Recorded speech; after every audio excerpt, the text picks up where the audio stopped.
Maharashtra YouTube चॅनलमध्ये आपले स्वागत आहे। मतदार जागृतीसाठी लातूर जिल्हा क्रीडा संकुल येथे आयोजित कार्यक्रमाला तरुणाईचा उत्स्फूर्त प्रतिसाद। जिल्हाधिकारी तथा जिल्हा निवडणूक अधिकारी वर्षा ठाकूर घुगे, जिल्हा परिषद मुख्य कार्यकारी अधिकारी अनमोल सागर, सहाय्यक जिल्हाधिकारी नमन गोयल यांच्या उपस्थितीत झालेल्या या उपक्रमात मतदार जागृतीसाठी झालेल्या झुंबा डान्सवर तरुणाईने ठेका धरला।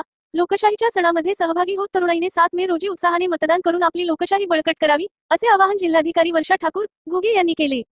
स्वीप ध्वज मिरवणूक, मानवी साखळी, मतदानाची शपथ आदी कार्यक्रम यावेळी आयोजित करण्यात आले होते।